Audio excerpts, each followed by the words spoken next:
إن الحمد لله نحمده ونستعينه ونستغفره ونعوذ بالله من شرور أنفسنا وسيئات أعمالنا من يهده الله فلا مضل له ومن يضلل فلا هادي له وأشهد أن لا إله إلا الله وحده لا شريك له وأشهد أن محمدا عبده ورسوله صلى الله عليه وعلى آله وصحبه وسلم تسليما كثيرا أما بعد. Nous continuons par la permission d'Allah subhanahu wa ta'ala et sa grâce cette lecture de Surat al-Kahf avec l'explication en langue française de ses sens. Nous en sommes arrivés au verset 60 de Surat al-Kahf.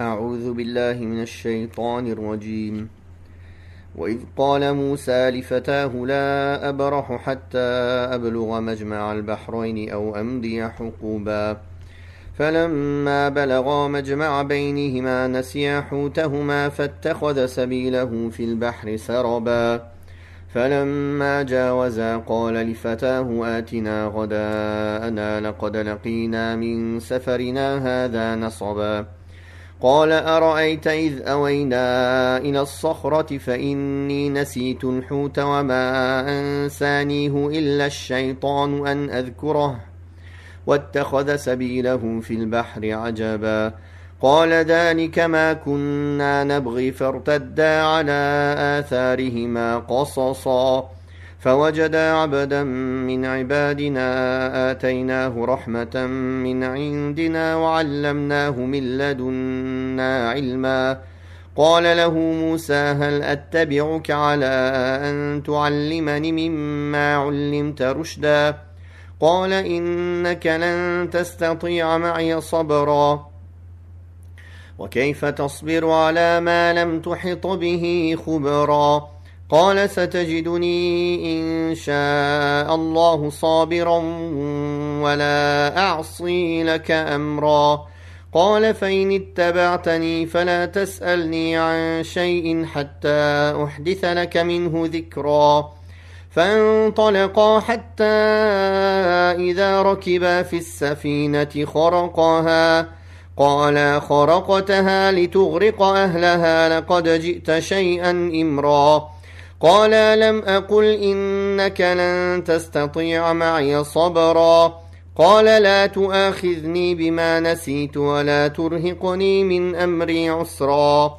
فانطلقا حتى إذا لقيا غلاما فقتله قال قتلت نفسا زكية بغير نفس لقد جئت شيئا نكرا قال ألم أقل لك إنك لن تستطيع معي صبرا قال إن سألتك عن شيء بعدها فلا تصاحبني قد بلغت من لدني عذرا فانطلقا حتى إذا أتيا أهل قرية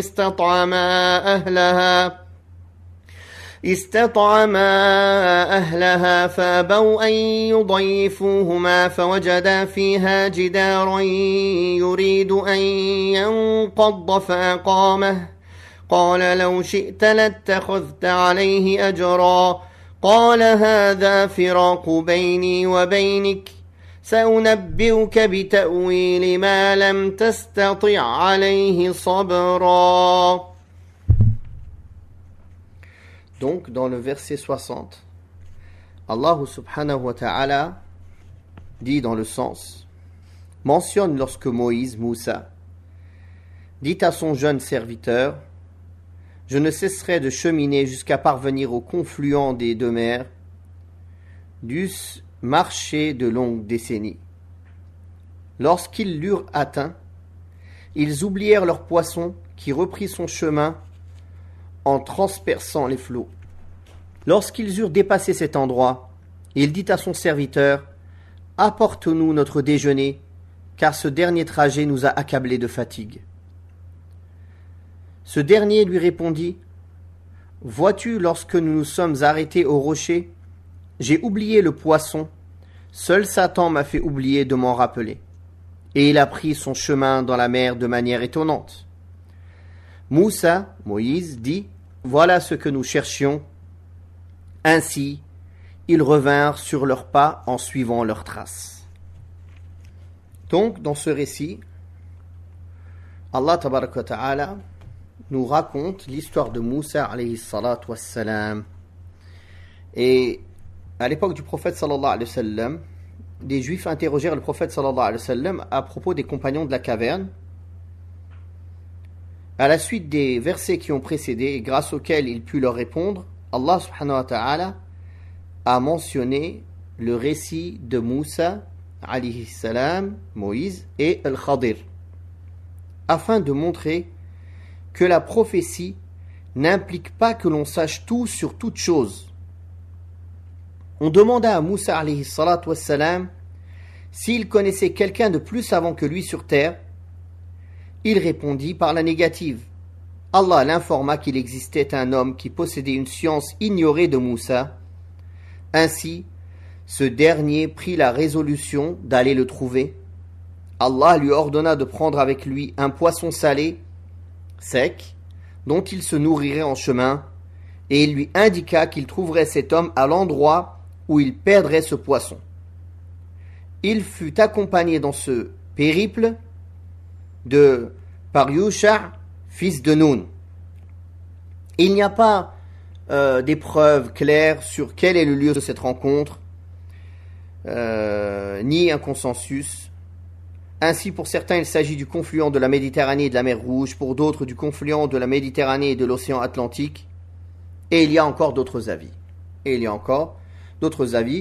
Et savoir cela n'apporte pas grand-chose. L'important est de savoir, de tirer des leçons de cette histoire, et non pas où se s'est passé exactement. Et dans cette histoire, Allah tabaraka wa ta'ala nous montre comment Moussa alayhi salatu wassalam avait un souci intense de faire le bien et d'aller à la quête de la science.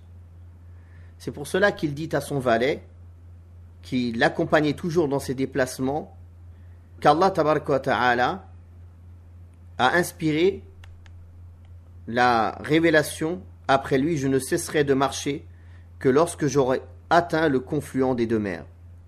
C'est-à-dire que je ne cesserai de marcher même si ma quête est très longue et pénible, jusqu'à ce que j'arrive au confluent des deux mers, à savoir l'endroit où Allah tabaraka wa ta'ala lui a inspiré qu'il allait y trouver un serviteur parmi les serviteurs d'Allah, possédant une science que Moussa ne possédait pas, et dussent y mettre des années.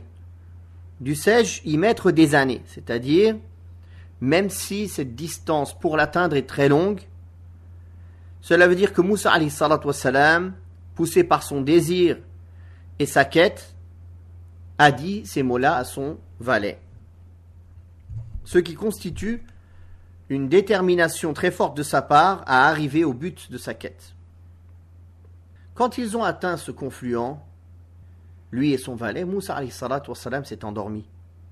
Et le poisson s'est levé et a sauté dans l'eau. Le valet s'est dit: je ne vais pas réveiller Moussa alayhi salam, je lui dirai quand il se réveillera. Alors, après que Moussa alayhi salatu wassalam s'est réveillé, le valet a oublié de lui dire. Et ils ont dépassé le lieu de rendez-vous, le confluent des deux mers. Et Moussa alayhi salatu wassalam, après ce long voyage, a eu faim. Il a demandé: apporte-nous notre repas. Cette étape nous a durement éprouvés, c'est-à-dire que nous avons éprouvé de la fatigue durant cette distance parcourue après notre dépassement du confluent des deux mers. Cela prouve que quand une personne dépasse son objectif, il commence à se fatiguer. Et tant qu'il reste dans son objectif, alhamdulillah, Allah lui donne la force d'accomplir ses objectifs, car c'est ce pourquoi Allah tabaraka wa ta'ala l'a créé. On peut en tirer cette leçon. Donc durant le long voyage qui les a menés de leur point de départ au confluent des deux mers, ils n'avaient éprouvé aucune fatigue. Et ça, comme j'ai dit, cela constitue un signe et une indication montrant à Moussa alayhi salatu wassalam l'existence de sa quête. En outre, le désir d'arriver à cet endroit leur a facilité leur voyage. Mais une fois le but de leur voyage dépassé, ils ont commencé à ressentir les effets de leur voyage. Après que Moussa alayhi salatu wassalam eut demandé à son valet de leur apporter le poisson pour se restaurer, ce dernier se souvenu qu'il a oublié de dire à Moussa alayhi salatu wassalam et lui dit « Te souviens-tu » lui dit-il, « lorsque nous nous sommes abrités près du rocher, eh bien c'est là où je n'ai plus prêté attention aux poissons. » C'est-à-dire, ne sais-tu pas que lorsque la nuit nous a amenés à nous réfugier devant ce rocher où nous avons fait halte, eh bien c'est là où je n'ai plus prêté attention aux poissons, et c'est certainement le démon qui m'a empêché de m'en rappeler, pour te le dire, pour te le rappeler que le poisson s'était enfui, est parti dans l'eau, qu'Allah lui a redonné vie et il est parti dans l'eau. Car c'est lui la vraie cause de cet oubli, Shaitan, c'est lui la vraie cause de l'oubli. C'est alors que le poisson a repris miraculeusement son chemin vers la mer. C'est-à-dire, une fois qu'il s'est faufilé dans la mer et y est entré, cela fut une cause d'émerveillement. Les savants de l'explication du Coran, les exégètes, ont dit, ce passage du poisson dans la mer fut un miracle pour le poisson et un objet d'étonnement pour Moussa alayhi salam et son valet. Dès que le valet de Moussa lui révéla la perte du poisson, Moussa alayhi salam, à qui Allah a promis de trouver Al-Khadir à cet endroit où il perdra le poisson, dit à son valet, eh bien c'est justement ce que nous cherchions.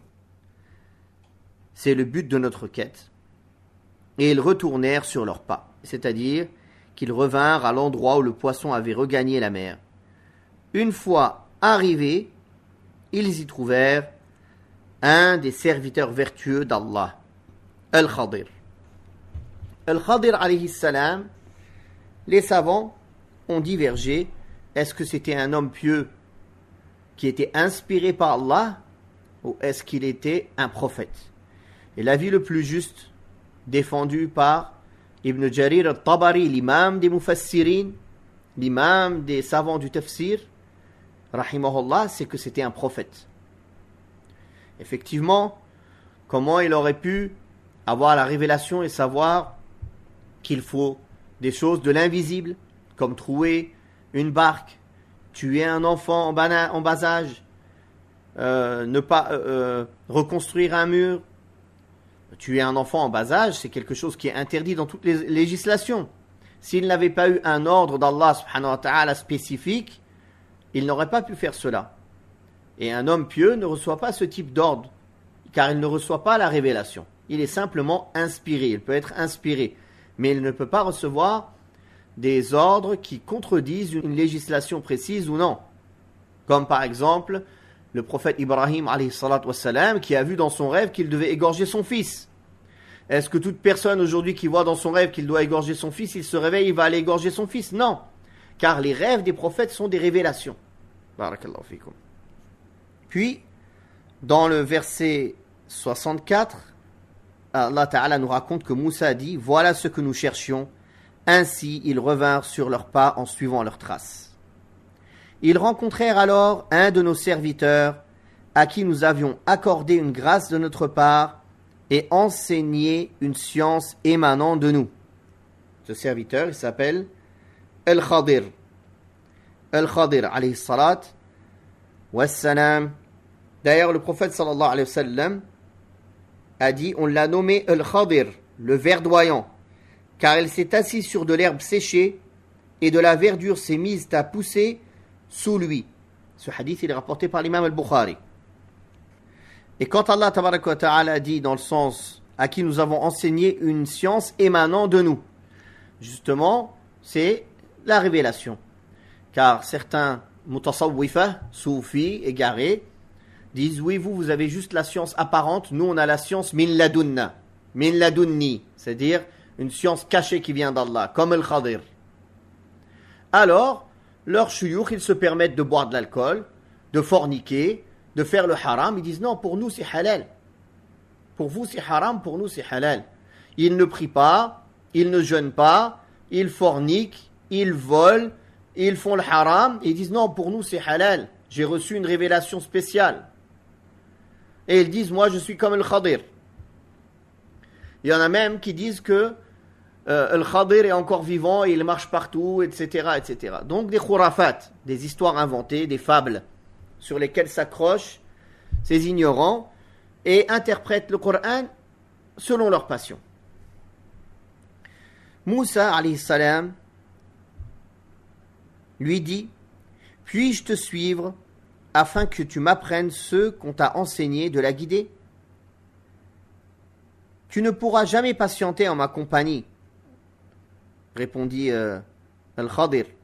Comment patienterais-tu face à ceux dont tu n'as aucune connaissance?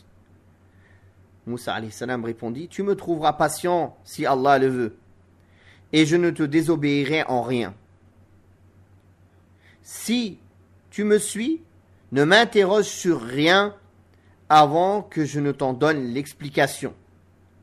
Ils se mirent en route tous deux, en embarcadère sur un bateau, dont Al-Khadir perça la coque. Moussa lui dit, perces-tu ce bateau, et qu'ainsi ses passagers se noient?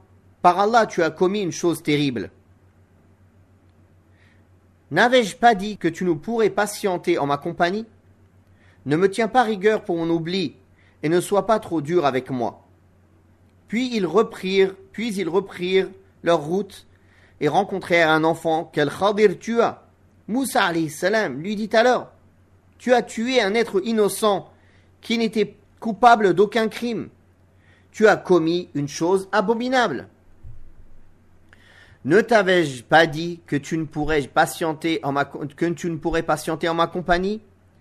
Si je t'interroge encore sur quoi que ce soit, dit Moussa, ne reste plus en ma compagnie, tu seras alors excusé de te séparer de moi.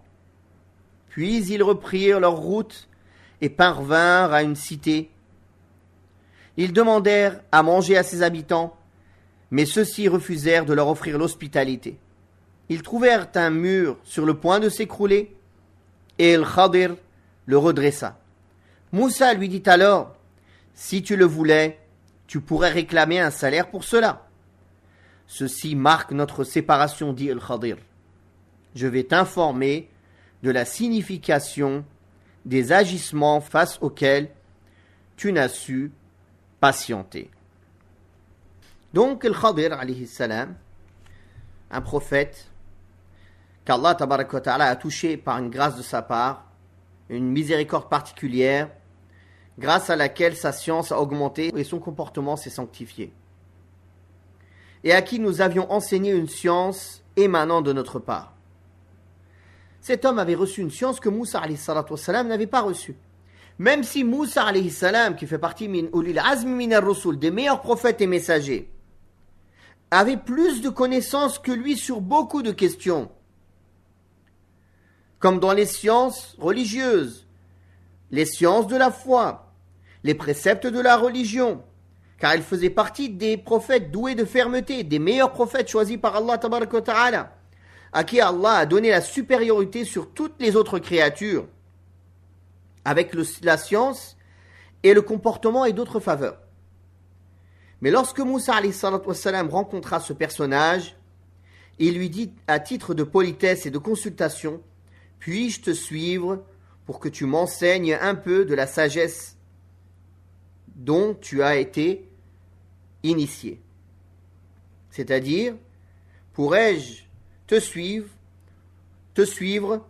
pour que tu m'apprennes ce qu'Allah t'a appris, grâce à quoi je pourrais être guidé, orienté, et grâce à quoi je pourrais distinguer la vérité dans ces questions. Il y a lieu de préciser que le Khadir avait reçu cette révélation, ces ordres d'Allah tabaraka wa ta'ala spécifiques à lui pour agir de la sorte, qui lui permettaient de connaître la réalité dans l'aspect caché des choses, dans les points dans lesquels il a agi. C'est-à-dire Allah tabaraka wa ta'ala l'a informé des conséquences de ces actes-là et de leur aspect caché et de leur finalité. Et qui sont des choses inconnues aux hommes, y compris pour Moussa alayhi salatu wassalam, sauf si Allah lui avait révélé, comme il a révélé à Al-Khadir. Al-Khadir répondit donc à Moussa, « Je ne vois aucun inconvénient à ce que tu me suives, mais tu n'auras jamais assez de patience pour rester en ma compagnie. » C'est-à-dire que tu ne pourras pas me suivre et rester en ma compagnie, car tu vas voir des choses que tu ne pourras pas supporter. Des choses dont l'aspect extérieur suppose la contestation, mais dont l'aspect intérieur recèle des sagesses et d'autres choses que tu ne connais pas. Effectivement, Moussa alayhi salatu wassalam est un prophète. Allah lui a ordonné de juger avec sa loi. Dans la loi d'Allah, abîmer un bateau de quelqu'un d'innocent, c'est interdit. Dans la loi d'Allah, tuer un enfant innocent, c'est interdit. Donc, il était normal que Moussa alayhi salatu wassalam ne supporte pas ces choses-là et conteste ces choses-là. Comme tout bon croyant contesterait des choses qu'il voit de ses yeux mauvaises. Sauf que dans ce cas spécifique, Allah tabaraka wa ta'ala a voulu enseigner à Moussa alayhi salatu wassalam et nous enseigner, nous aussi, à travers cette histoire, que si Allah décide certaines choses qui en apparence paraissent mauvaises, il peut y avoir en finalité du bien dans cette chose. Et que la science d'Allah est vaste. Et qu'Allah ne fait rien sans sagesse. Et que même le mal qui arrive sur terre et les innocents qui meurent et autres, c'est pour une sagesse encore plus grande. Donc, c'est un mal pour un bien qui est encore plus grand.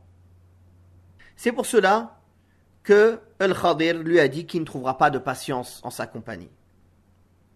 Car comment pourrais-tu assister sans manifester ta curiosité à des choses dont tu ne saisiras pas le sens?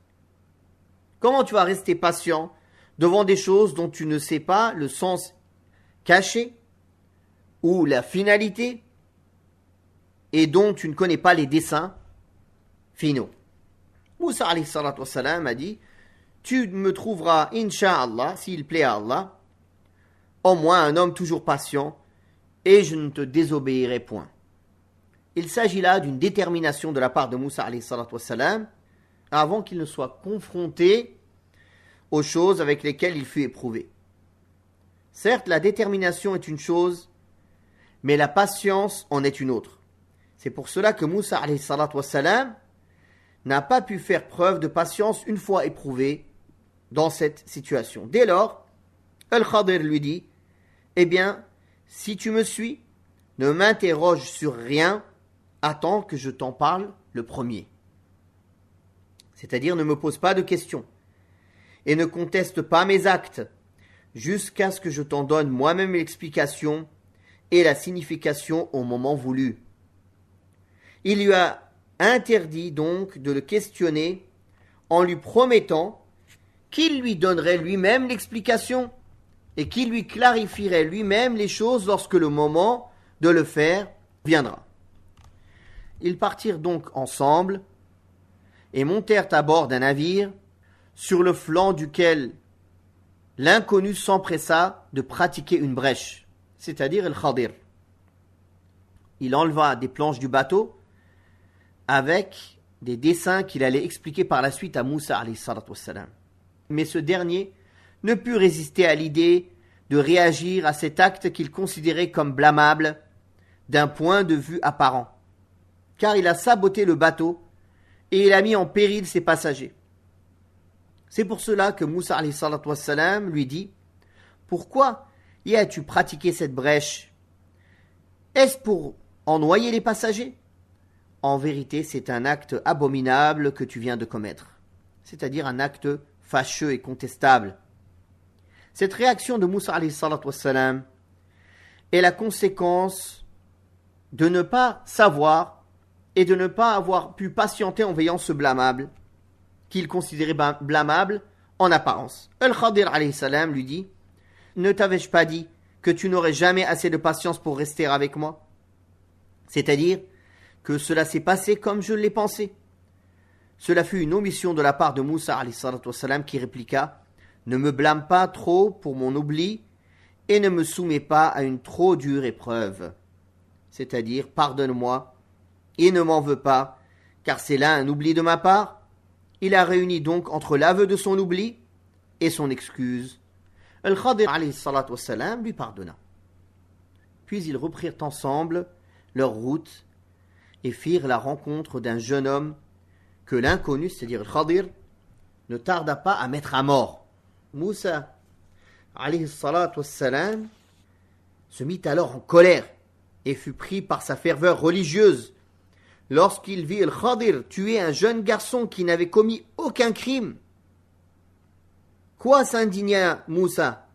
N'as-tu pas tué là un être innocent qui lui n'a tué personne? Ne viens-tu pas de commettre une chose affreuse? Quelle chose affreuse, en effet, de tuer un garçon qui n'a commis aucun péché, ni tué personne. Si la première réaction de Moussa était un oubli de sa part, cette deuxième réaction ne le fut pas. Il n'arriva pas à faire preuve de patience. Al-Khadir lui dit à titre de reproche: ne t'avais-je pas averti que tu n'aurais pas assez de patience pour supporter ma compagnie?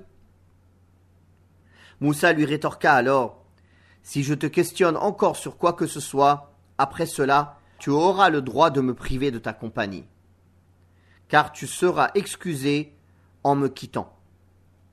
Tu n'as été en vérité que trop patient avec moi, en me supportant et en m'accordant plusieurs occasions. Concernant ce jeune enfant, le prophète sallallahu alayhi wa sallam a dit dans le hadith rapporté par l'imam Muslim: le garçon que tua Al-Khadir fut créé mécréant. S'il avait vécu, il aurait entraîné ses parents dans sa rébellion et sa mécréance. Donc Allah a voulu sa mort dans sa jeunesse.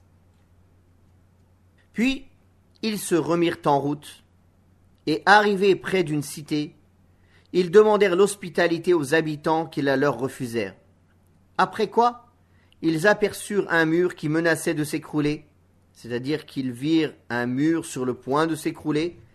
L'inconnu s'empressa alors de le redresser, en le restaurant et en le reconstruisant. Moussa alayhi salatu wassalam lui dit alors: tu pourrais, si tu le voulais, réclamer un salaire pour ce travail.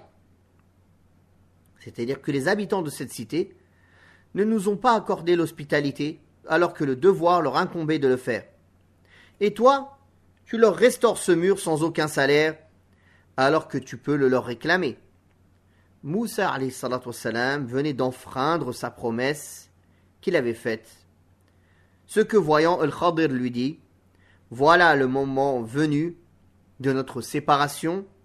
Maintenant que tu n'as pas respecté ce que tu as exigé pour toi-même, il ne reste plus d'excuses ni de raison de prolonger notre compagnie. Je vais cependant t'éclairer sur la signification des choses que tu as été impatient de savoir, c'est-à-dire je vais t'informer sur la signification des choses dont tu m'as contesté l'accomplissement en te montrant que j'avais des raisons et des desseins pour faire cela. Et cela, Inch'Allah, on le verra dans le cours de demain, bi'idhnillahi subhanahu wa ta'ala. Wallahu ta'ala a'la wa a'lam. Wa sallallahu ala Muhammadin wa ala alihi wa sahbihi wa sallam.